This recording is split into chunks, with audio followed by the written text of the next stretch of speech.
Passamos a apresentar Reportagem Especial, Jornalismo, Cultura e Realidade. Uma produção Rádio Senado.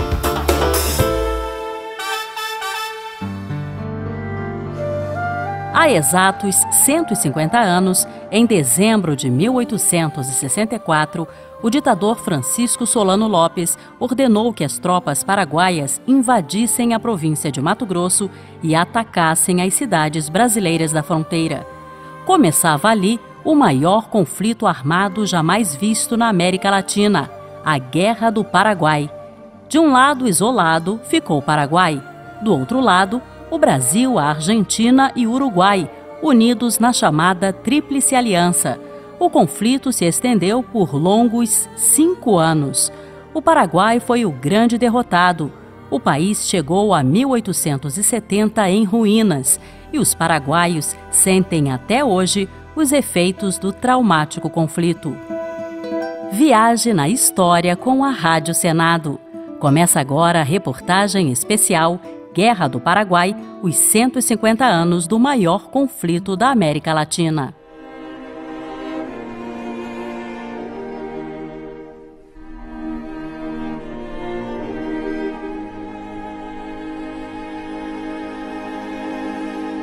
Para os paraguaios, não existe herói maior do que Francisco Solano Lopes, o ditador que 150 anos atrás invadiu o Brasil e deflagrou a Guerra do Paraguai. As homenagens se espalham pelo país. Solano Lopes dá nome à cidade, rodovia, ruas, praças, hospitais, colégios.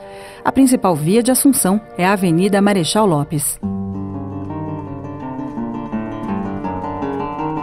Os tributos a Solano Lopes vão ainda de academia de artes marciais a parque de diversões, de shopping center a time de futebol. Faz sucesso entre os adolescentes paraguaios uma camiseta que, numa licença histórica, retrata Solano Lopes ao lado de Che Guevara, o herói da Revolução Cubana. O rosto do ditador também aparece na moeda de 1000 guaranis. De acordo com Euripe Cabalheiro Campos, historiador da Universidade Nacional de Assunção, o culto a esse personagem histórico se transformou numa verdadeira religião cívica. Para grande parte da população, o Marechal Lopes continua sendo o herói máximo da nacionalidade paraguaia. O Marechal Lopes não é visto dessa forma somente por parte dos setores mais conservadores, mas também por parte dos setores progressistas do Paraguai. É uma adoração contraditória, porque as maiores heranças do governo Solano Lopes foram a derrota e a humilhação. As cidades e as fazendas paraguaias ficaram destruídas. Pedaços do território foram tomados pelos países vencedores da guerra. E a população foi dizimada. Estima-se que de cada 4 paraguaios, 3 tenham morrido durante os 5 anos do conflito, seja no fronte, seja por fome ou doenças. A Guerra do Paraguai derivou das tensões diplomáticas que pairavam sobre a região do Rio da Prata. De acordo com Ricardo Salles, historiador da Unirio, Universidade Federal do Estado do Rio de Janeiro, o Brasil e o Paraguai viviam uma espécie de guerra de nervos em meados do século XIX. O Brasil tinha também disputas territoriais com o Paraguai. No atual estado do Mato Grosso do Sul, era uma zona de disputa entre Brasil e Paraguai, e também um contencioso em relação à liberdade de navegação pelo Rio Paraguai, que era a única maneira do Rio de Janeiro se comunicar com a província do Mato Grosso. Mas o Rio da Prata já era um rio aberto à navegação internacional, né? O Paraguai é que não era, o Rio Paraguai é que não era, e não era pelo Paraguai. Os navios brasileiros passavam, mas eles tinham que pedir autorização, não era um rio internacionalizado. A reivindicação é que se tornasse um rio internacionalizado. Os primórdios da Guerra do Paraguai estão, na realidade, no Uruguai. Solano Lopes cultivava estreitas relações com o Uruguai, porque o comércio exterior paraguaio dependia do porto de Montevidéu. Por outro lado, o ditador mantinha um pé atrás em relação ao Brasil e à Argentina, que eram vistos como expansionistas. Esse frágil equilíbrio se rompe em outubro de 1864, quando o Brasil invade o Uruguai para intervir numa guerra civil local. O Paraguai protesta, temendo perder o aliado. Como Dom Pedro II ignora as reclamações e prossegue com a ação militar no Uruguai, Solano Lopes toma 2 medidas drásticas. Em novembro, ele confisca o navio brasileiro Marquês de Olinda, que navegava pelo rio Paraguai na altura de Assunção, rumo a Cuiabá. E em dezembro, o ditador manda suas tropas atacarem a província de Mato Grosso. Os sinais vindos de Assunção são claros. A guerra está declarada. A Guerra Civil no Uruguai termina com a queda do governo pró-Paraguai e quem assume o poder em Montevidéu é um presidente aliado do Brasil.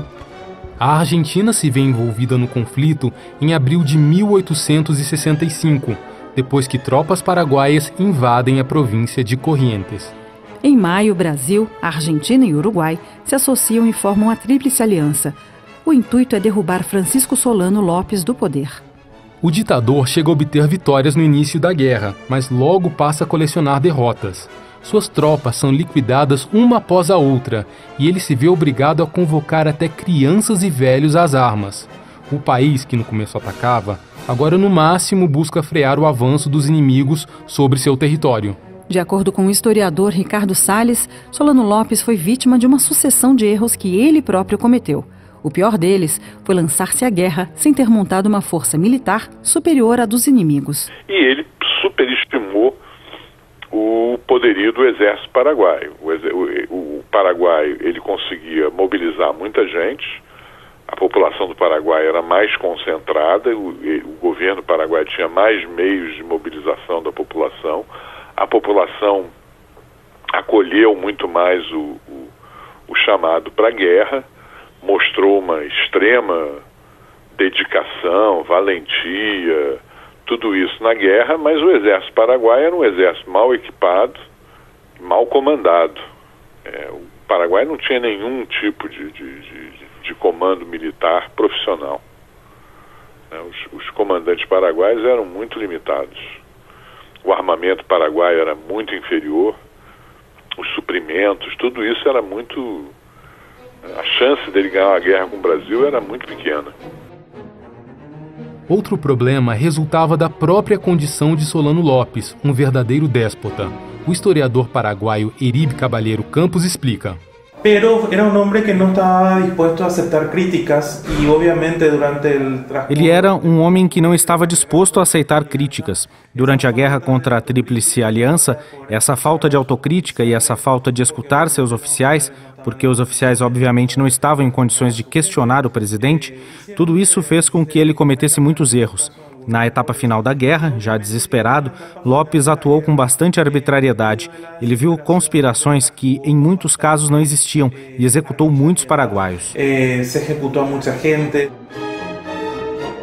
Praticamente toda a guerra se dá dentro do território paraguaio, seja em terra, seja nos rios. Entre as batalhas navais mais famosas estão a do Riachuelo e a de Humaitá. Entre as terrestres, as mais célebres são a Batalha de Tuiuti e a Batalha de Itororó.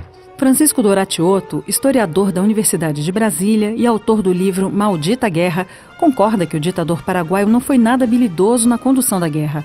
Segundo Doratioto, Solano Lopes teria evitado a destruição de seu país se tivesse se rendido à Tríplice Aliança. Quando você não tem como ganhar a guerra nem empatar, você tem que poupar a vida dos seus soldados. A partir de junho de 1865, o Paraguai não tinha mais como ganhar a guerra porque tinha perdido o controle do acesso ao mar. Na Batalha do Riachuelo era um país que ficou isolado. O Paraguai não podia mais ganhar a guerra.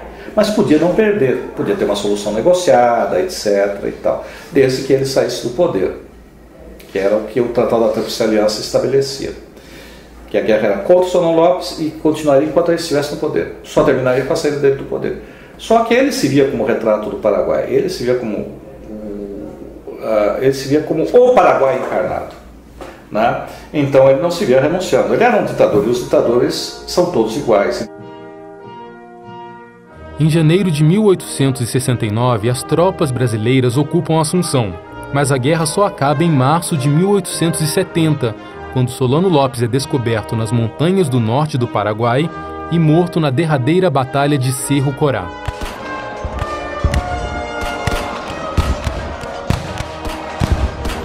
A Guerra do Paraguai produziu os grandes heróis do Brasil, entre eles o general Osório, o almirante Tamandaré e o duque de Caxias.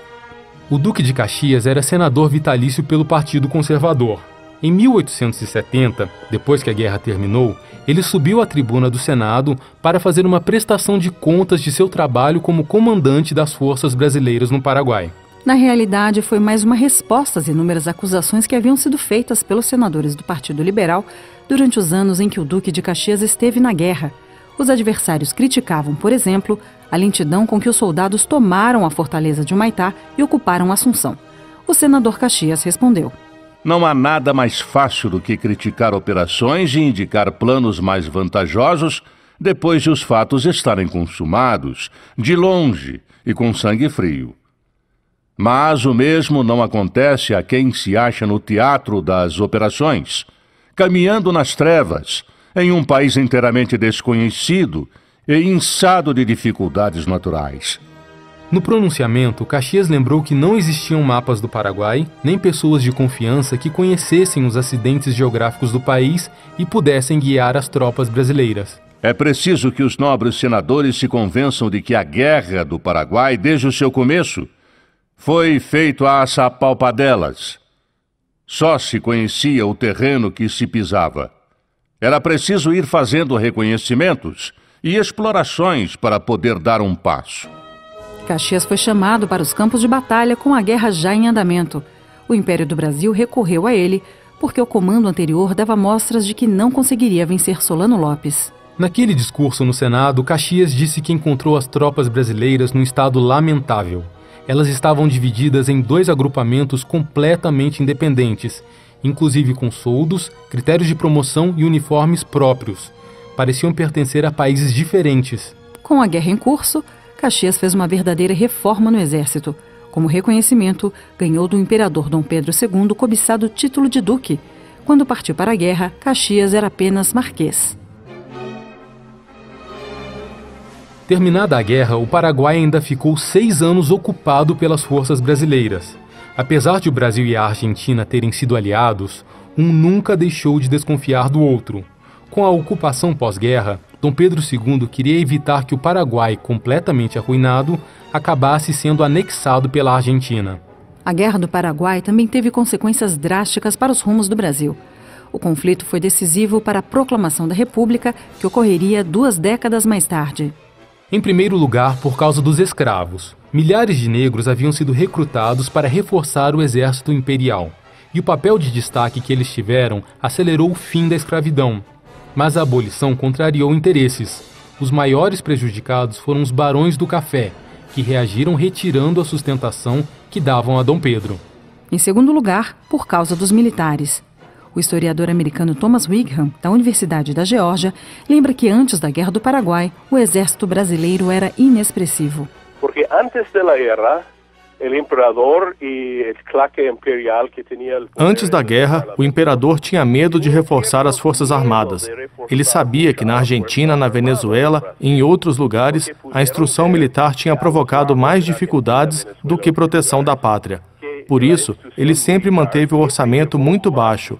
Era mais uma guarda provincial, mas com o correr da guerra, o imperador descobriu que não poderia vencer dessa forma. Então fez uma reforma nas Forças Armadas, deixando surgir oficiais que eram brilhantes, apesar de terem raízes humildes, que não tinham título de nobreza. Foram justamente essas pessoas que, depois da guerra, criaram uma nova forma de pensar o Brasil. Formou uma nova forma de pensar sobre o Brasil. Apesar de terem voltado vitoriosos da Guerra do Paraguai, os militares não ganharam de Dom Pedro II o prestígio que julgavam merecer. Por isso, em 15 de novembro de 1889, com o imperador enfraquecido, eles implodiram o império sem nenhuma dificuldade e fizeram a proclamação da República. Se Solano Lopes, no fim das contas, foi o grande responsável pela destruição do Paraguai, por que então os paraguaios o adoram como um herói nacional? Esse é o tema do próximo bloco da reportagem especial Guerra do Paraguai, os 150 anos do maior conflito da América Latina.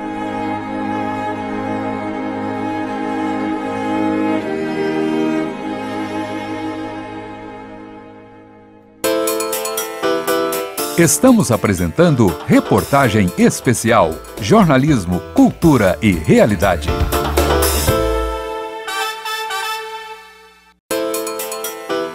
Voltamos a apresentar Reportagem Especial. Jornalismo, cultura e realidade.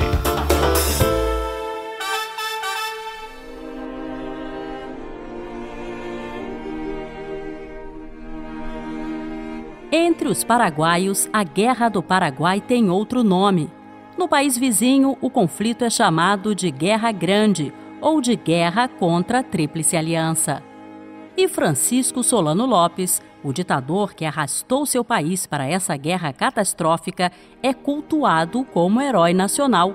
É curioso, mas existe uma razão.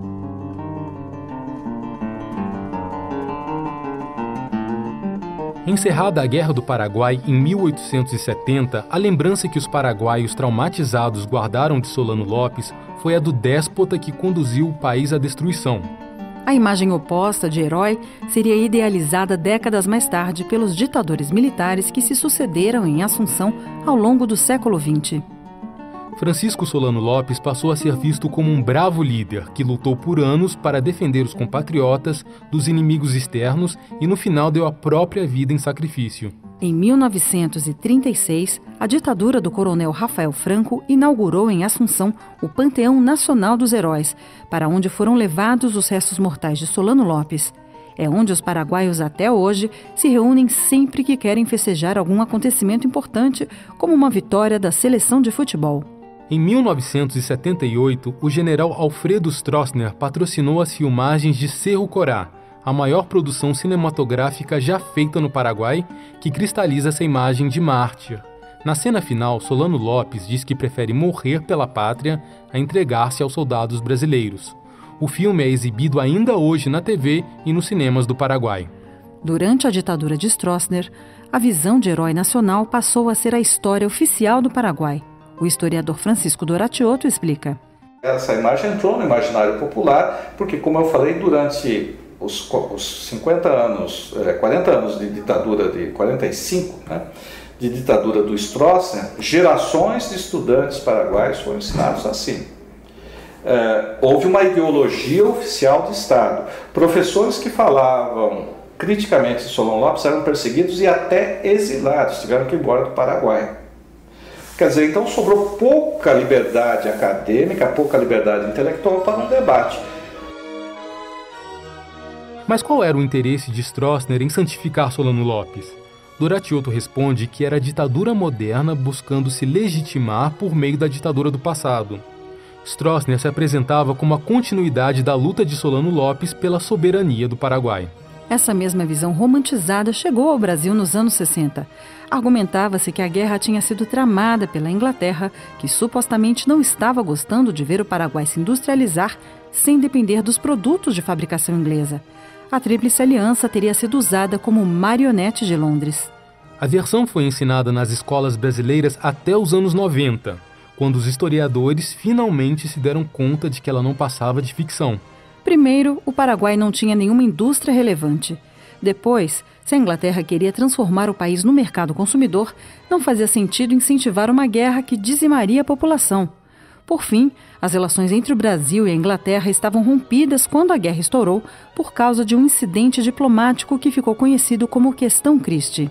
Doratioto diz que não existe mais nenhum historiador sério que defenda a hipótese de a Guerra do Paraguai ter sido provocada pelo imperialismo inglês. Pelo contrário, nós temos documentos que mostram que a Inglaterra não tinha interesse na guerra e tentou até impedir a guerra, e depois, durante a guerra, tentou, um diplomata inglês, o Gould, tentou fazer uma negociação que se chegasse a uma solução de paz.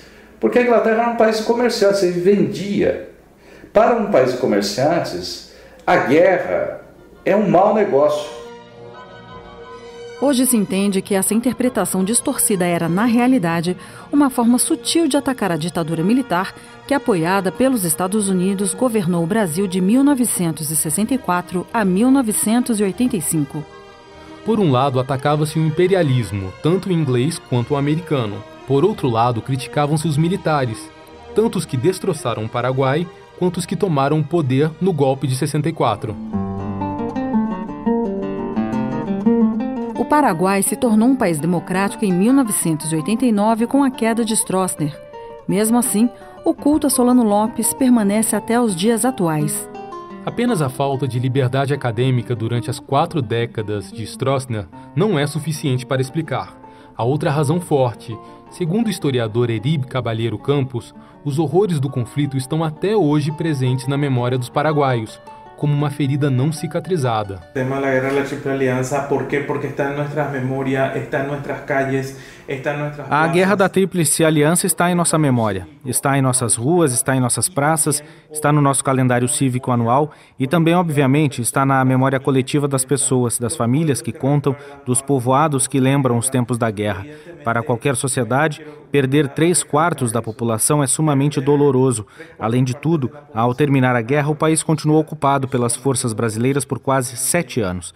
É por isso que no Paraguai nós temos um antes e um depois da guerra. Brasileiras principalmente, que estiveram até o 22 de junho de 1876. No Paraguai, os estudantes sabem de cor o nome das batalhas. É provável que eles conheçam o Conde D mais até do que os alunos brasileiros. O marido da princesa Isabel foi comandante das tropas do Império na guerra. O historiador americano Thomas Wigham explica por que a Guerra do Paraguai é um episódio histórico praticamente desconhecido dos brasileiros. Há pouco, por exemplo, me fizeram uma entrevista em diário uruguaio. Há pouco tempo me entrevistaram de um jornal uruguaio e o jornalista me perguntou a mesma coisa. Eu respondi que a maioria dos uruguaios não quer recordar a guerra, porque não quer passar vergonha. Tem um pouco a ver com isso. Existe entre certas pessoas dos países da Tríplice Aliança um sentimento de arrependimento em relação à guerra. Elas se culpam a si mesmas pela morte de tantos paraguaios. Que se murieron tantos paraguaios. Entre as datas oficiais do Paraguai estão o Dia dos Heróis Nacionais, 1º de março, quando Solano Lopes foi morto, e o Dia das Crianças, 16 de agosto, quando centenas de meninos soldados morreram na Batalha de Acosta-Inhu. Em julho passado, um grupo de deputados paraguaios apresentou um projeto de lei que, se for aprovado, acrescentará mais uma data cívica ao calendário, o Dia de Luto Nacional pelo Genocídio do Povo Paraguaio, em 12 de agosto, quando se travou a sangrenta Batalha de Piribebuí. O ponto mais conhecido da batalha é um incêndio de um hospital que resultou na morte dos soldados paraguaios que estavam internados. Pela versão paraguaia, o Conde D ordenou o cruel atentado. Para historiadores brasileiros, as chamas foram provocadas pelas faíscas das armas e se espalharam com facilidade pelas paredes de madeira do hospital. Um dos autores do projeto que cria o Dia de Luto Nacional pelo Genocídio do Povo Paraguaio é o deputado Ricardo Gonzalez. Nós apresentamos esse projeto de lei não para reabrir feridas, mas para haver uma data de reflexão, para que as pessoas lembrem que o povo paraguaio é uma raça guerreira, um povo com uma rica história, um povo valente. O Paraguai era um país em armas defendendo sua nacionalidade. Buscamos mais um sentido positivo. Essa é a pretensão do projeto de lei. O historiador Ricardo Salles, da Unirio, afirma que a população paraguaia foi sim aniquilada, mas diz que não se pode falar em genocídio. Não há uma intenção e não há uma ação por parte do Brasil no sentido de exterminar a população paraguaia. Isso é porque, primeiro, o Solano Lopes recrutou todo mundo que ele podia, entre 12 e 60 anos de idade, né? E ele montou sucessivos exércitos, ele montou pelo menos 1, 2, 3, 4. Ele fez 4 grandes exércitos que foram sucessivamente destruídos, né? A pouca colheita era confiscada, seja pelo exército paraguaio, seja pelo exército brasileiro, o gado também. O país foi submetido a saques, a doenças, mas não há um extermínio deliberado da população paraguaia. O que não quer dizer que não tenha havido barbaridades, degolas, fuzilamentos, estupros, nada disso. Isso sempre houve, né? Mas não nesse sentido de fazer um genocídio.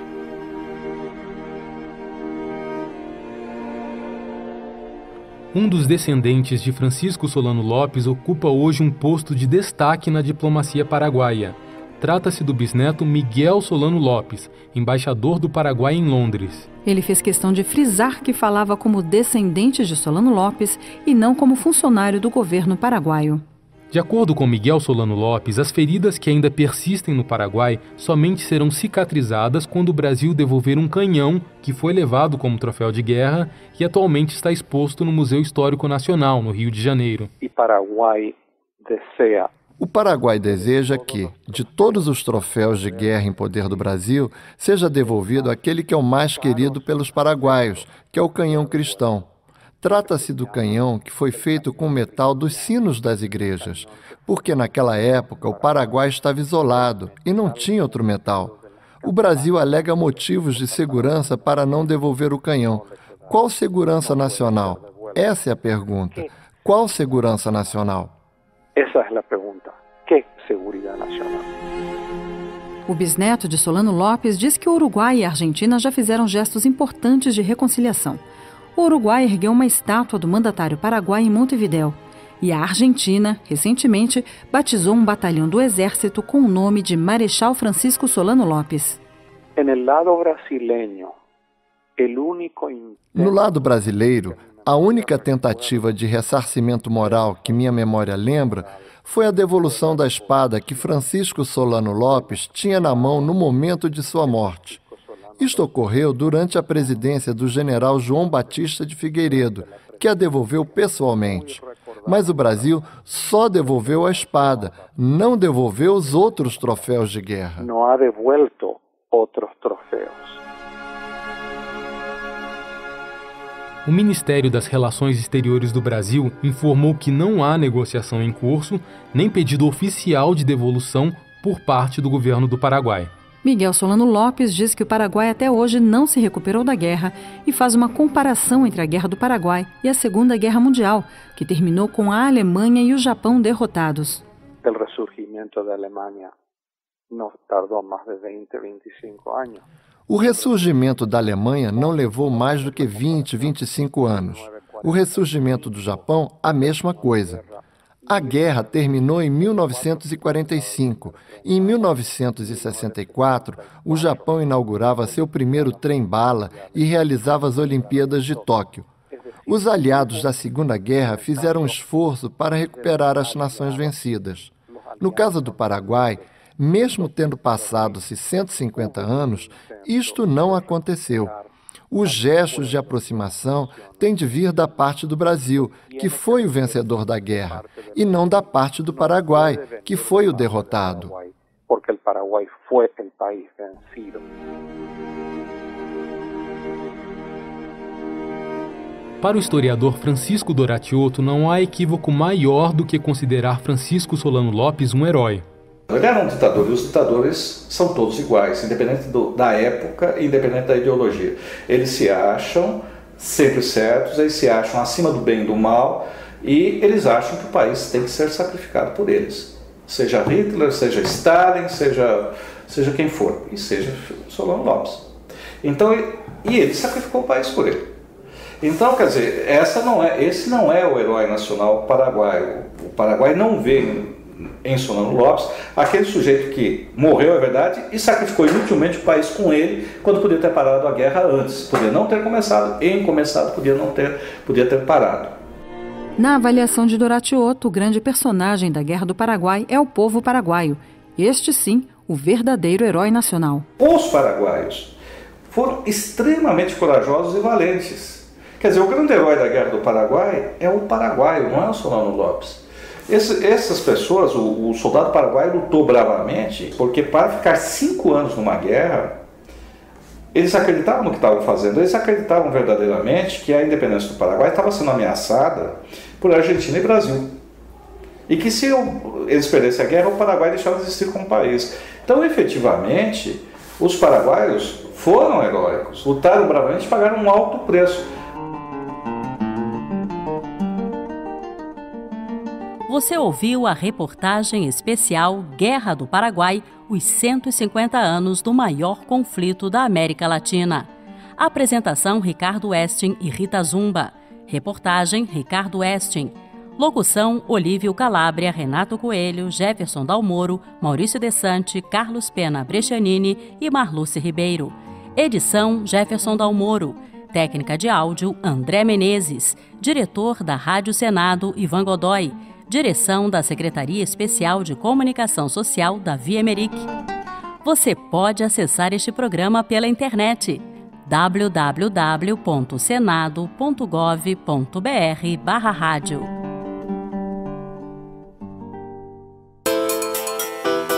Você acompanhou Reportagem Especial, Jornalismo, Cultura e Realidade, uma produção Rádio Senado.